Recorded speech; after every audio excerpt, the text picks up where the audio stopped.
the continuing miracle of Our Lady of Guadalupe. In the 1500s, a Spanish conquistador was a composite man: explorer, soldier, administrator, and carrier of Christianity. In all these qualifications, one man towers above the rest: Hernán Cortés, the conquistador par excellence, who brought Mexico to the political fold of his Spanish king and to the spiritual fold of his heavenly king. But the history books don't tell you that Cortés had a powerful partner in this exploit, none other than the Mother of Christ. Without her partnership, history would certainly read differently, and Cortés would, more or less, have failed. So we'll fill in what the history books leave out. And we'll meet another character, the Indian Juan Diego. He never rates a mention in the history books. Yet he ranks with Cortés and Montezuma in the Epic of Mexico. In 1519, the Cortés expedition set sail from Cuba in a fleet of 11 caravels, small ships like this. They carried 600 men, 16 horses, and 10 cannon. They set sail in a hurry because Cortés had got wind of something. The governor of Cuba was about to revoke the order to sail, so Cortés decided to go before the counter order could be delivered to him. And by the way, it's interesting to note that at a later date, when Cortés was confronted by an expedition sent from Cuba to arrest him, first he defeated them, then he persuaded them to join him rather than to arrest him, and that was the sort of fellow he was. Well, then, in 1519, this small fleet landed on the south coast of the Gulf of Mexico. Cortés scuttled nearly all the ships so that he could enlist the crews in his army. Ahead lay the great unknown, but in his wildest dreams, Cortés was not prepared for what he found. He found not a primitive people, but a high civilization, the Aztecs, equal in many respects to European civilization. This Aztec empire stretched from the Atlantic to the Pacific, and from what is now Honduras to what is now New Mexico. The Spaniards found an empire of 9 million very intelligent people. A complex empire ruled by an emperor, Montezuma, with a system of government that was similar to European government, with a civilized judicial system, with philosophers, astronomers, mathematicians, and builders, with surgeons and medical men, artists, sculptors, and writers, and a religion that was a shocker. As a strategist, Cortés discerned the weakness in the Aztec Empire. It was this: within the empire, there were several small conquered nations, small nations under the rule of the Aztecs. These conquered nations were unhappy under the rule of the Aztec emperor. But though they were ripe for rebellion against Montezuma, they resisted the advance of the Spaniards. Sometimes the Spaniards were outnumbered 500 to 1 by fierce and experienced Indian fighters. But the Spaniards believed in the first rule of battle: win it. They not only won the battle, they also won the respect of the defeated Indians. The Indians admired the military tactics and the cool courage of the small Spanish army. And Cortés the victorious was always Cortés the chivalrous. He was always generous in victory. The defeated Indian tribes joined Cortés, and they became his loyal allies. To a man like Cortés, religion was central to life, but the religion of the Indians dismayed him. A barbaric affair steeped in human sacrifice. Hundreds of human victims by the week, innumerable thousands by the year, to appease their ugly idols. Sacrifices in which the human heart was snatched, still beating, from the victim's body, and the heart held high to appease the gods. The Aztec overlords shared this religion with the subject tribes, and Cortés found that his new allies held prisoners in cages. They were captured Aztec prisoners, being threatened for the next sacrificial day. he set the prisoners free. The Indian towns had temples which were great pyramids of stone, on top of which were wooden structures to house the idols. A great god was Huitzilopochtli, the fierce warrior god and symbol of the sun. He died every evening, but at night he was rejuvenated and was born anew each morning to drive away the dark with his shaft of light. Huitzilopochtli needed plenty of nourishment to keep this activity going, to maintain the cycle of day and night. He needed human blood continually. Another great god was this one, the Stone Serpent, Quetzalcoatl, the feathered stone serpent, god of life, fertility, art, and other things. He also required human sacrifice, though he was not of so voracious an appetite as Huitzilopochtli. But their combined appetites were substantial. For example, on the accession of one Aztec emperor in 1486, during the celebrations in the capital city, 80,000 human victims were sacrificed.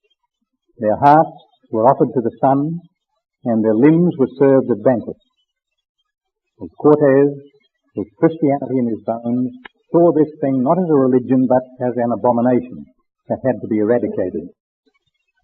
In the areas he controlled, he had the idols knocked down and temples cleansed. Then, in those pyramid temples, he placed crucifixes and madonnas.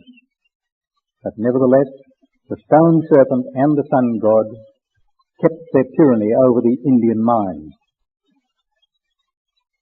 So far, the Spanish army had met remarkable success, but the real target lay ahead of them, the heart of the Aztec Empire, where Montezuma ruled. Montezuma's capital city was Tenochtitlan, which is now Mexico City. And Tenochtitlan was a very large city by European standards, a beautiful city, set on an island in a great lake, a lake which has since been drained away. It was a city with streets and canals, like Venice, with thousands of buildings, plastered and painted in pastel colours. When the conquistadores beheld it, they were entranced by its beauty. In the centre was a great square where Montezuma's magnificent palace stood, and where also were the lesser palaces of the Aztec nobles. On one side of the square were two huge pyramids. They were the central temples of the Aztec religion. Militarily, Cortés was facing a tough nut to crack. The splendid city, set in the centre of vast waterways, was accessible only by narrow causeways, along which not more than 4 horsemen could ride abreast. Yet, Cortés' soldiers, accompanied by Indian allies, made their way along the narrow causeways to the heart of the city. And surprisingly, Montezuma received them. Montezuma received Cortés because he held Cortés in some awe. He remembered the Aztec legend that a long-dead priest of Quetzalcoatl would someday return, white-skinned and bearded, and take over the empire. And, by the legend's prophecy, the time was due. But Montezuma was plagued by another thought, which history books don't mention. 10 years earlier, his sister, the Princess Papantzin, was laid apparently lifeless in a tomb. But she wasn't lifeless. She was in a coma. She had recovered from the coma in time to be rescued from the tomb. Then the princess told Montezuma of visions in which she'd stood beside an angel on a seashore and watched great ships approaching. On the sails were black crosses, and on the angel's forehead was a black cross. The angel had told her that these ships were bringing men who would conquer the Aztec nation and would bring to its people knowledge of the true God. The angel promised that the princess would be the first to receive the waters that wash away sin, meaning, of course, baptism. Now Cortés had come, white-skinned and bearded, and with his insignia a black cross. Montezuma felt himself in the grip of forces beyond him. And by the paralysis of Montezuma's will, Cortés had secured a hold on the city without striking a blow. Yet he sensed that Montezuma was quietly planning to drive him out. And characteristically, Cortés took the initiative. He made Montezuma his prisoner and held him as hostage.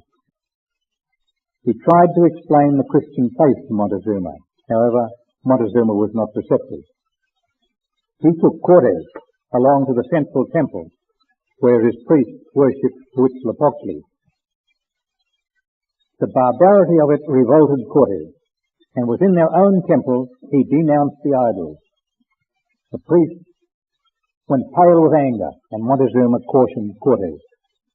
Now, a Napoleon or a Caesar might have compromised with a native religion to win the natives politically, but a Cortés could not compromise in religion, and this was religion at its worst. What happened next was Cortés' finest moment. He struck at the great idol Huitzilopochtli and hurled it down the temple steps. The priests raged and Montezuma expostulated while Cortés had the temple cleaned. And on the empty altar he placed a crucifix and a statue of the Madonna. The priests gave notice that Huitzilopochtli would walk out on the Aztec Empire for this insult and would take other gods with them.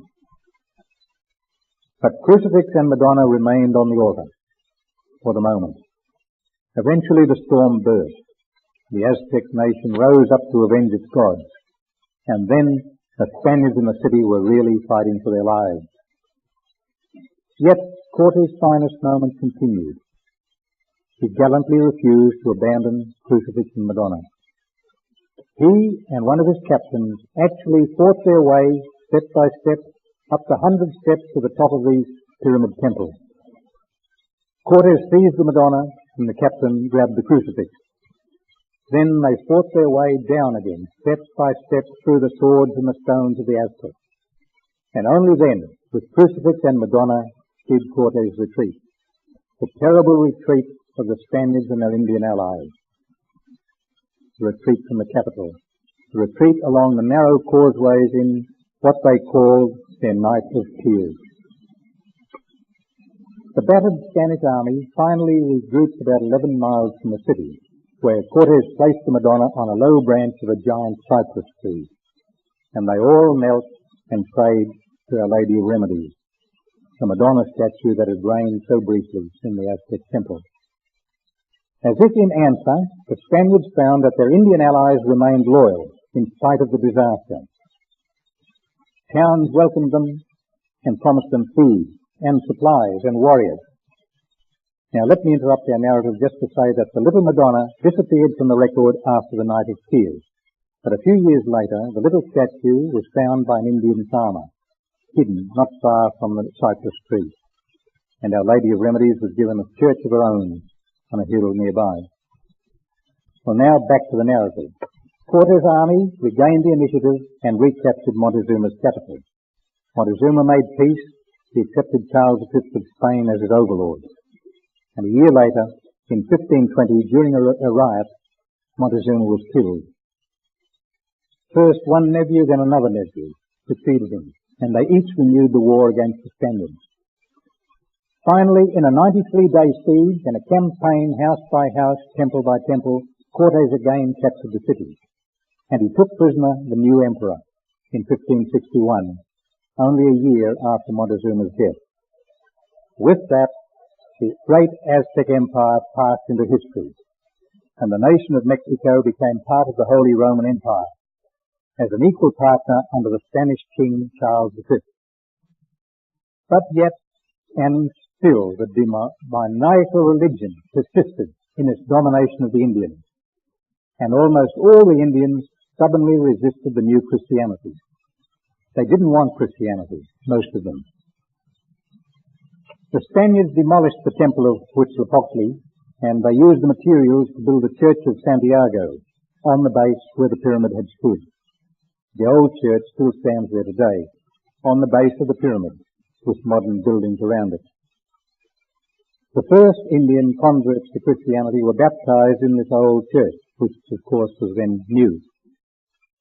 And among the first converts was the Princess Papanskin, and thus was fulfilled the promise that she'd received in her prophetic vision 15 years earlier, when she'd been told that she would be the first to receive the waters that wash away sin. And the princess took the name, the Christian name, Donna Maria.